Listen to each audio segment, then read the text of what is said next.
Having ADD is like thinking a million things at one time and not being able to figure out which one you really want to think about the most. And I'm ADHD, which means that I'm hyper too, and I'm just jumping off the walls, having a hard time sitting still or being able to listen to you while you're trying to explain to me, how your mom died.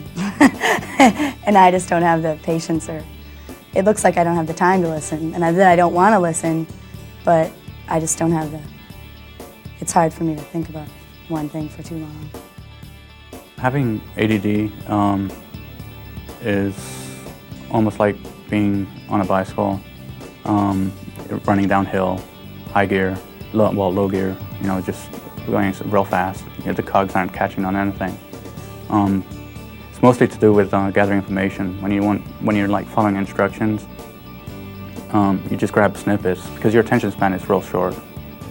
I tend to lack discipline in a lot of ways. I tend to have the sort of kid in a candy store complex. I think that might be part of my attention deficit disorders. I'm very, very easily distractible. I will say, okay, well, I have to do this. Ooh, wait, I need to do this first.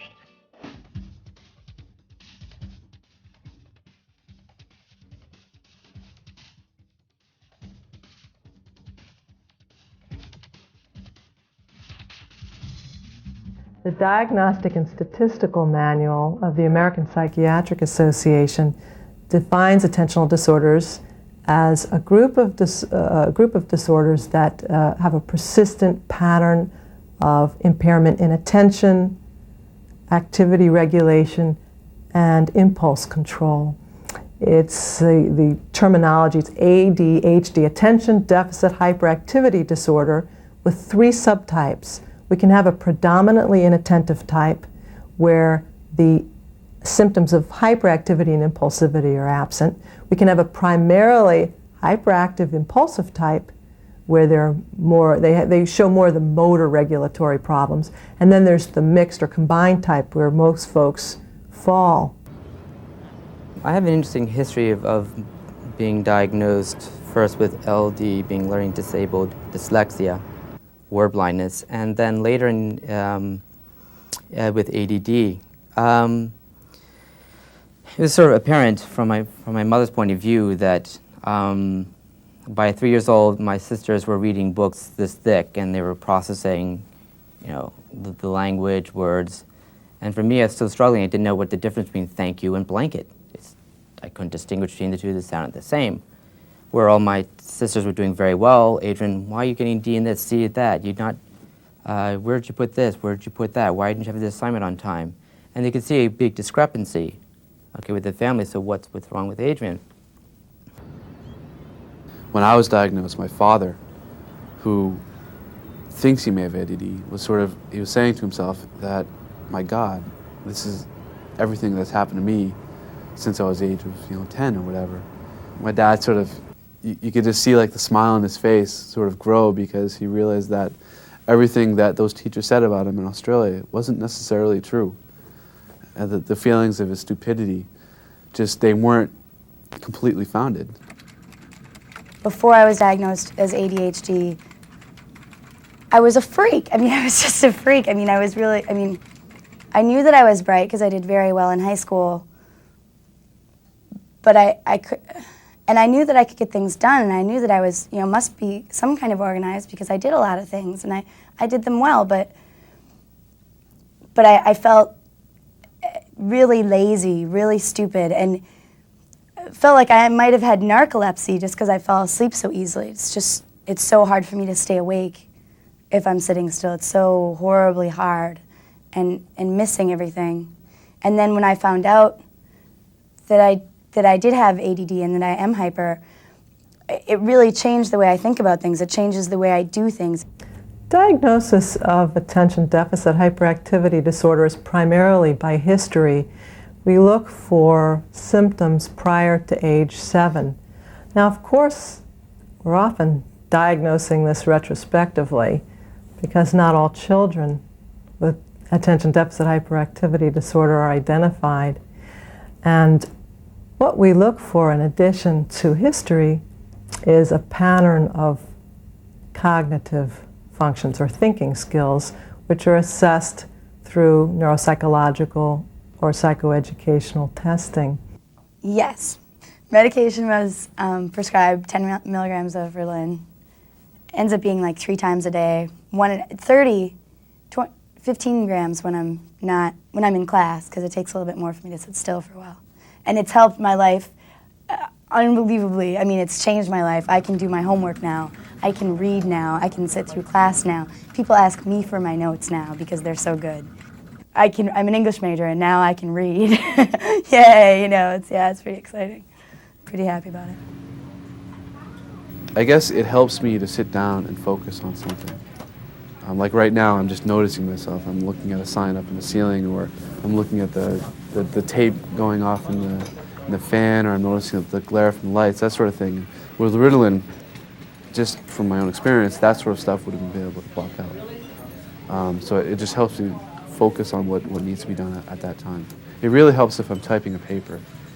I've noticed that if I sit down in my room and I try and type a paper without Ritalin, it's like, I'm tired, okay, I'll just play solitaire for a minute, and get back and I've completely lost my thought. But then there are other times where I take a pill, a Ritalin pill, and next thing you know, it's 4 hours later and I've got 3 pages typed. It's that sort of thing. What Ritalin does for me has quite a profound effect on me. It sort of gives me a sensation of getting my feet back on the ground, where suddenly everything comes very solid. I feel my complete train of thought and I have my own world, and I notice the outside stimuli, but I'm no longer fighting, trying to block out the stimuli to maintain what I'm thinking, what I'm doing. I find a sense of calmness. I am not so hyper. I find myself sitting longer, processing paperwork, conversations. I am not tangential, jumping around from thought to thought to thought. I find myself coherent, going from A to B to C to D. As far as medications go, I have probably done more than Timothy Leary, except for legally. I took Ritalin. I tried Ritalin on and off several times.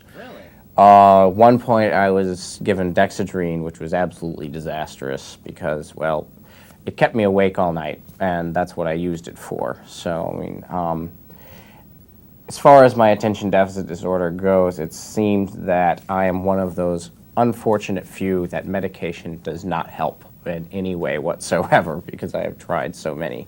I hear a lot of students tell me that they can read for longer periods of time on the medication. The medication isn't a panacea, though it can be enormously helpful for some students. There's a pretty high success rate in treating the symptoms of ADHD with medication.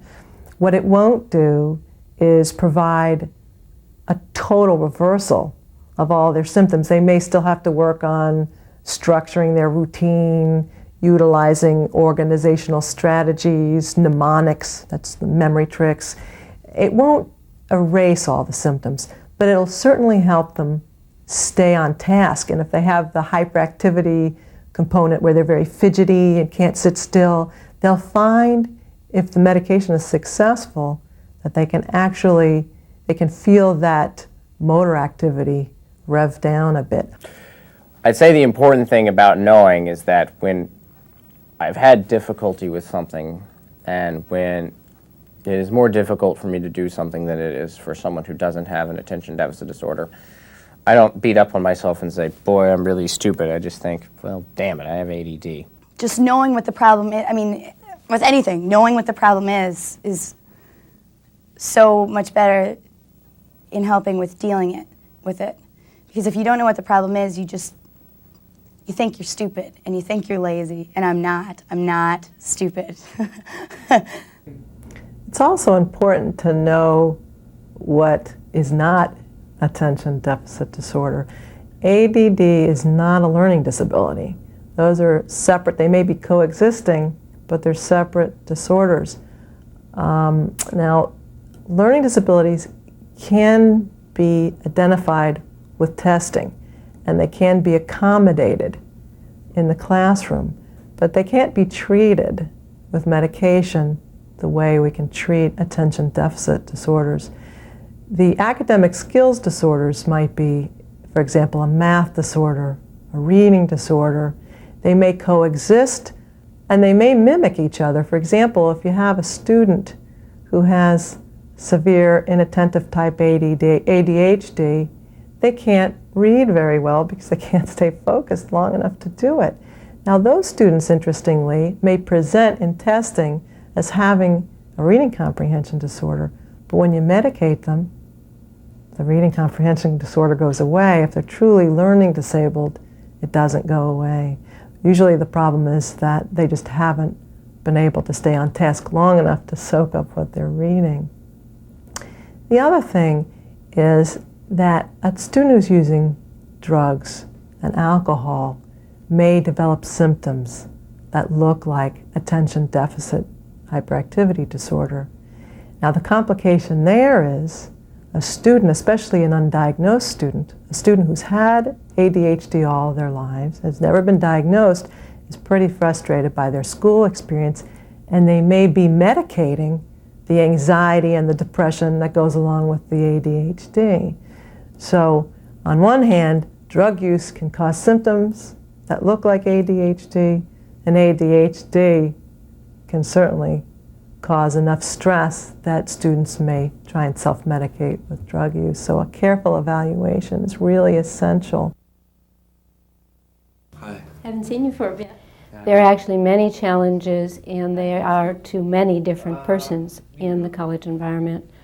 To the student, the challenge is to now take control over their own life, over their own studies, and their own learning, and that requires a lot of self-knowledge. To the service provider, the person who works with the student who has attention deficit disorder, it means that they really have to understand the frustration and the powers that this person brings to the learning environment, and then try to individualize services and accommodations for what would be most appropriate for that person. For the faculty member who has that student in class, there's another set of challenges.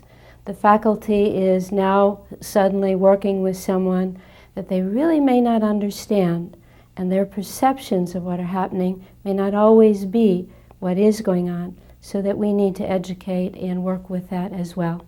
I think that's what happened. In some ways, it's just very difficult for me to focus a lot of times. It's very, when I'm in class, that's in a lecture, a lot of times I'll tend to sort of drift off, and well, when I'm in any class, I'll drift off. Sometimes I'll drift and I'll just have to stop, and my personal move is to go like, kind of just like shake my head back into place so I can follow it. And and outside of the class, it's just difficult. Sometimes I guess it kind of manifests itself mostly in impatience. I'll sort of just feel like, well, okay, if I can't do this 1, 2, 3, a lot of times I'll get frustrated and just say, oh, heck with it. Or then I'll say, oh, heck with it, and then I'll stop and say, oh, no, wait, I can't say, oh, heck with it, I need to do this. Before I started taking Ritalin to help the hyperness and the ADD calm down a little bit so I could function, I couldn't sit still for an hour and 15 minutes. I mean, I can't sit still through the class, so then the teacher looks at me and says, you know, who's that little freak in the back of my classroom, and why won't he quiet down? There's people that are trying to learn.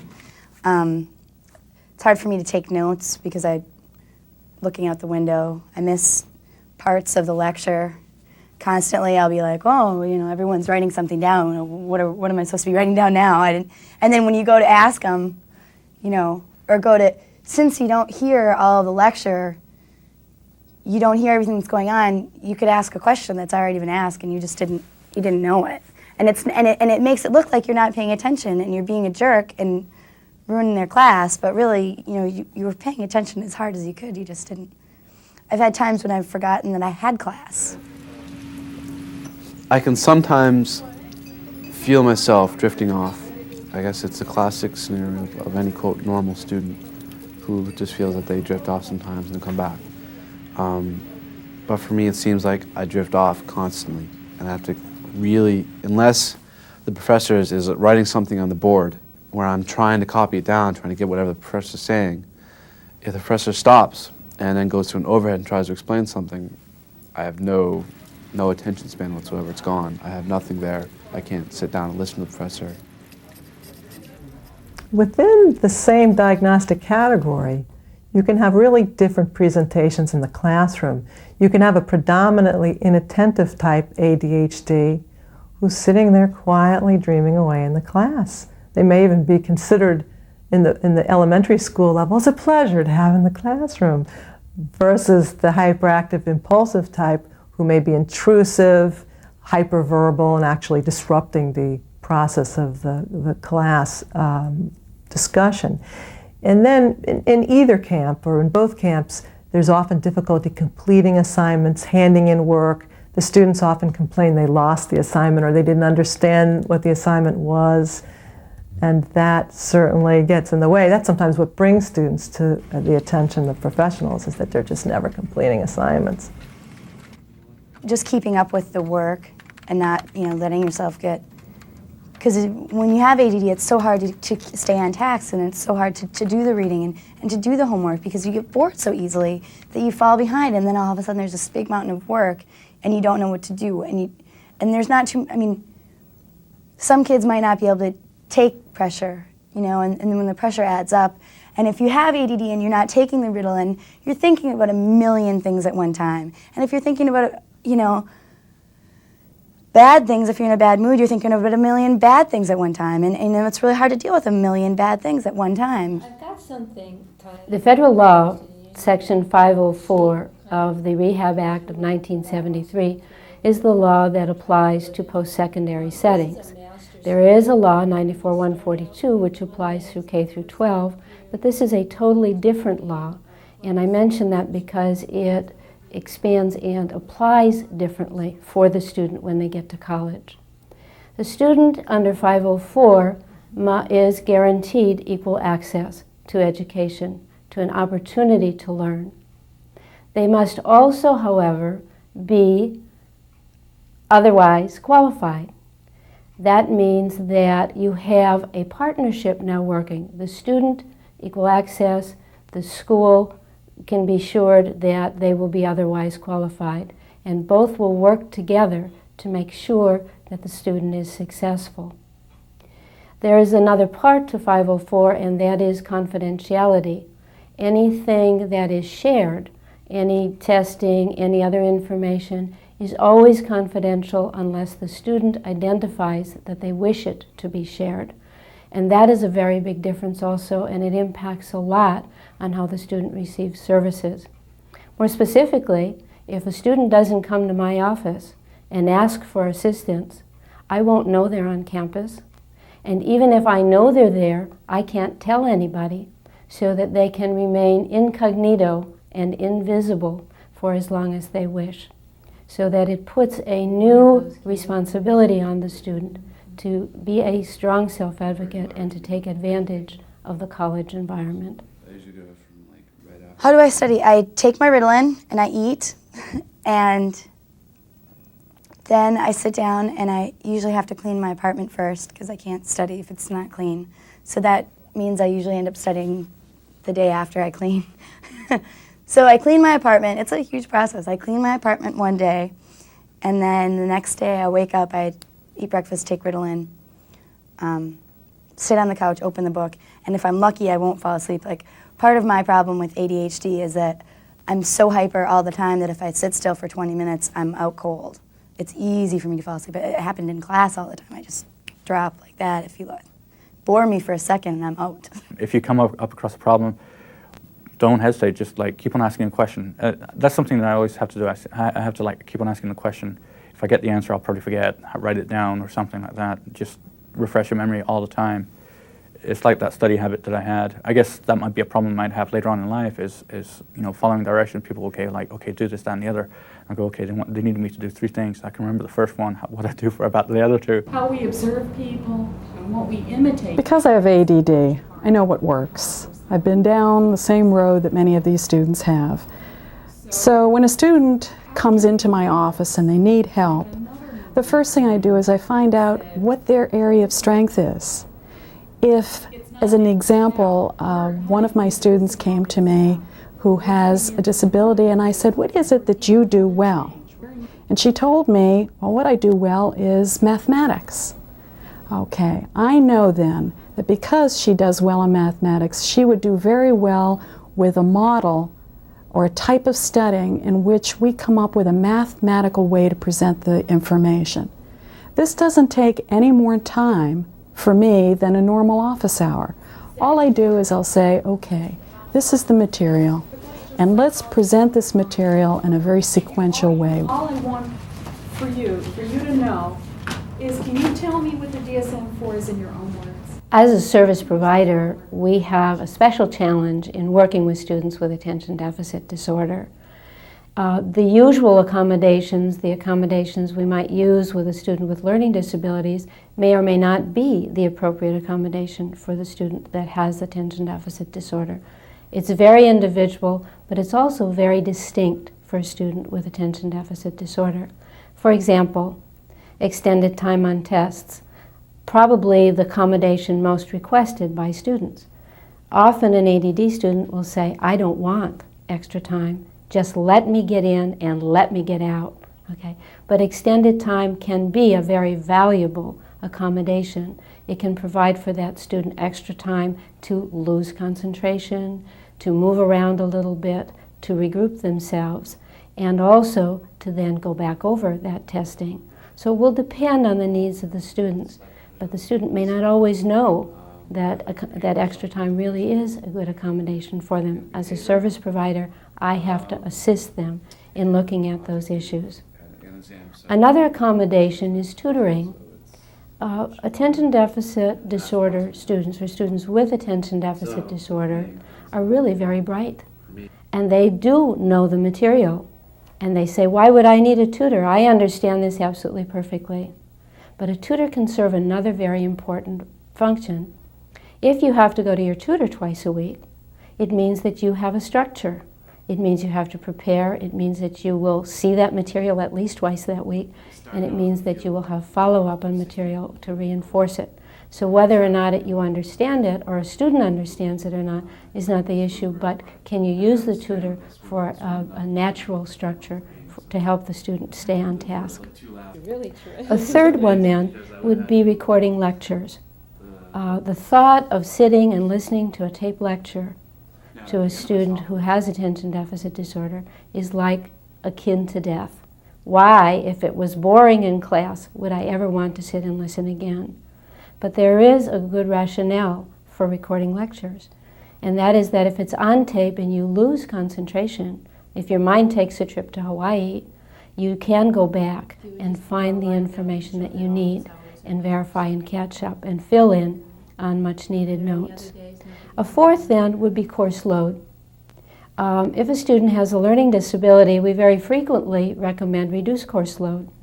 But I have also found that for some students with attention deficit, that a full course load or even an accelerated course load is really what helps them, because it provides them with a new structure. They don't have time to fool around. They don't have time to not be working on their things. And they know that every second has to count. And that alone often helps them to be more effective. A last consideration then is academic advising. As a service provider, you really can help a lot in making sure that they're in a field that interests them, that they have a passion about or could develop a passion for, because that really helps a student with attention deficit. Also, which courses and when becomes very important. Philosophy, religion, and a whole slew of reading and lecture courses all strung together in the same semester can be very deadly, so that variety can be extremely important as well. Basically, one of the things that really helped motivated me through school was the headmaster. He said something to the extent that I was very tenacious, which is, you're like always like, okay, what's next? You challenge yourself and you try and go through all the obstacles. But I think that's something I learned very early on, because I mean, I wasn't sure whether something was wrong with me or not. I mean, to me, I looked at myself and, hey, you know, I had 2 eyes, I had a nose, I had a mouth. I mean, I was normal compared to all the other kids. And all the time, I was just doing really bad in class. I mean, I was thinking like, well, what is wrong with me? There must be something wrong with me, and always blaming yourself. And I was basically, you know, looking around going like, well, what is, you know, I don't understand, I'm just like them. So I kept on going and going and going and going. And I think that's what he referred to, you know, he just said, you know, fortunately for him, he won't quit, you know. You know, if you come up against a wall, to go around, see if you can figure the problem out. They're breaking the law. It helps kind of knowing that there's people not there to help you really or to fix things, but just to know that there's people there that, you know, are concerned, that I'm not, you know, doing this on my own, that I'm not by myself, because I hate being by myself.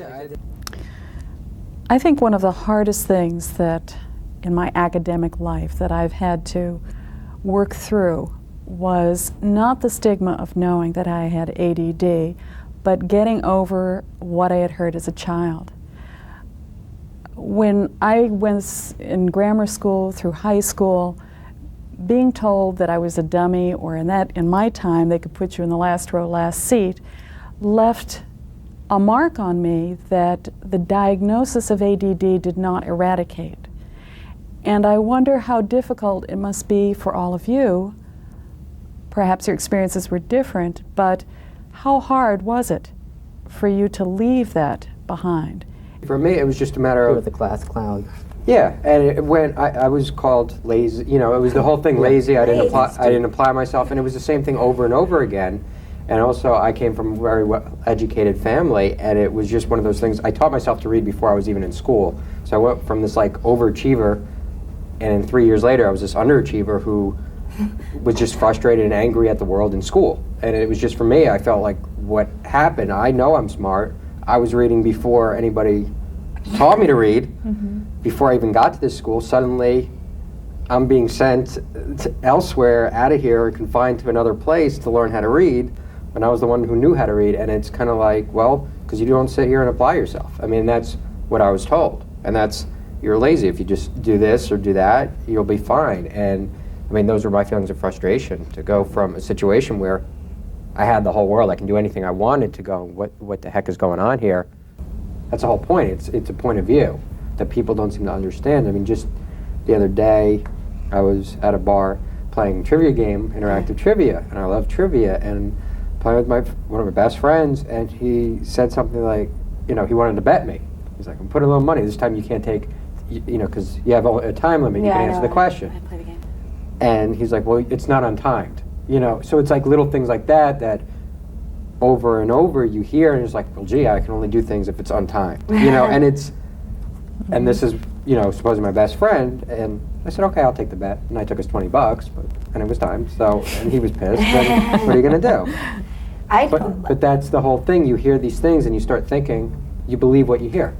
It's just sometimes people have a way of reacting to the disability instead of to the person. Definitely.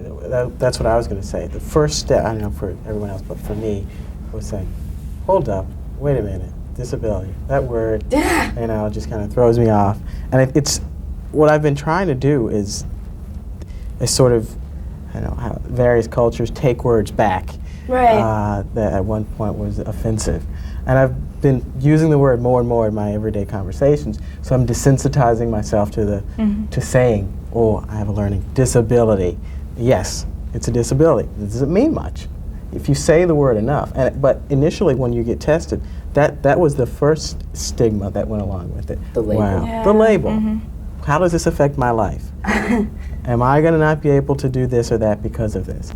And after you deal with, I dealt with that, I realized it was a hurdle, but as soon as you get over that hurdle, you realize, okay, now I've done something a lot of people haven't done. I know what my weaknesses are. I know what a lot of them are. So now I can focus on them and become a much better person. As a minority, I feel that, yes, in other circles, I've been the other, the only one in there. And in many of my classes, I'm the only students with learning disability. And it becomes the idea of being the only one, which can become so scary, but I've dealt with it in other situations, so I feel more comfortable dealing with being the other in yet another situation. which is a plus. And I know, and it helps me to understand. It's sort of like affirmative action, you know. Yes, this is what I need, but it doesn't mean that I'm any better or any worse than the person sitting right next to me. I always want to hide the form I'm giving to the teacher. Even though I've told the teacher I need to take untimed tests, I always want to go to their office hours and give it to them. Why is that, Kimber? Probably the same experience I had because just I remember being called, you know, you're called lazy by a teacher when you're in second grade or this and that, and they're not giving the help and they're yelling at you because you're not paying attention to this and that. Teachers, I mean, I've been conditioned now that teachers are the enemy. I mean, in a sense, that they're not going to understand, they're not helpful. And that's, you know, it's now, I look at it very pessimistically. Okay, I've got to go talk to this professor, you know, and I'm remembering somewhere along the lines that I had to deal with this 10 years ago and the teacher wasn't receptive. I've had teachers go above and beyond the call of duty for me in every occasion. And I found that... I don't take those professors. I found that as soon as they get the letter, they get the letter from DSS here. I talk with them generally a week after, and I find that if I talk with the professor and if I touch base with them from that point on, it's easy going. Yeah, there are some really helpful professors. Yeah, and I think it's important to have that conversation with them first. Yes. Before anything else happens, and before the first exam, when you're walking up to them with the sheet saying, "I want to take my test proctored," they're like, "Excuse me?" I don't know. I don't like people to think that I'm using the student services as a crutch. Like, I've always done everything on my own, everything, you know. And I don't want people saying, "Oh, you know, that lucky girl, she gets to have Ritalin every day," because a lot of the kids in college, you know, take Ritalin just to study for tests. You know, like they'll get it from a friend or something. I mean, I don't want people to think that I'm taking the Ritalin because as a crutch. I don't want people to think that I need the untimed test because you know, I'm just trying to get out of something. Do you know what I mean? I know exactly what I don't want people to think that I'm like a... And then when you do get those things, I mean, my experience is people then expect you to excel. I mean, then they expect, yeah. Oh, you took your SATs on time. Well, you should have gotten a 1600. Whenever I use things such as the untimed tests and anything else that helps as a result of my learning disability, I feel it puts me on a level playing field. And when that happens, it helps me when people talk about, expect me to have done more because I had extra time or I had a different test. It puts me on a level playing field. And it helps me to deal with the issue of, is my A the same as your A, or is my B the same as your B? Did I get a B because of this? How does this change the picture? And for me, I feel that the things that are the result of ADD and my accommodations put me on a level playing field. Therefore, my A is as good as your A, and as good as Jane's A, or Sally's A, or Rick's A. You know, it's an A, and I earned it. I worked hard for it. The question is, what is it like for a faculty member to have a student in class who has attention deficit disorder? What do the faculty see? They'll see very bright students, really participating and involved in discussion and activities that go on in class. But they'll also see a student who doesn't seem to pay much attention. Unless a faculty is very knowledgeable about what is going on, their first response is going to be, this student doesn't like my class, this student doesn't care about the subject, maybe even personalized to, this person does not care about me. But in fact, what they've got is someone who really is just struggling to keep in control and in check the characteristics of their ADD. Basically, from the time that I think I was about 10 to the time that I was 20, I was pretty depressed and didn't really have any sense of self-esteem or self-worth or any real sort of positive outlook on the world or towards myself. And I actually think my greatest achievement was getting rid of that. If this was going to teachers, I mean, I would just want them to know that their support is so imperative. Not letting students feel stupid or not looking at them. You know, if they have documentation and their, you know, high-priced shrink is telling you that they're ADD, then don't say, I don't know what ADD is, and therefore it doesn't exist, and your problem isn't real, and don't tell me how to run my classroom, or don't tell me how to test you, because I'm the teacher. I mean, you know, sure, you may have a PhD in botanical sciences, but that doesn't mean anything that you know about, you know, psychology or what's going on in my brain, or that I don't have the chemical in my brain to make it stop every once in a while. And it's just really frustrating to me that people are around that think that my problem isn't real, because I feel it, and I feel it a lot, and when people act like it's not real, or, you know, it's just the buzz problem that everyone's having, then it makes me feel like I don't need to get help, and that there isn't something wrong with me. I'm just lazy, and it makes me question myself, and that's the last thing I need to do when I'm trying to get through, you know, university, is have my teacher question, you know, something that I'm trying to get over. You know, you can't deal with something until you admit that it's there, and if you have a hard time saying that it's there and that it's real, and everyone's telling you that you're just lazy, then it's really hard to get through. So I think that teachers or staff or, you know, other students, I know, should really be aware that until you come and you live in the race inside my head, you know, please don't tell me that it's not there, because I'm pretty sure it is.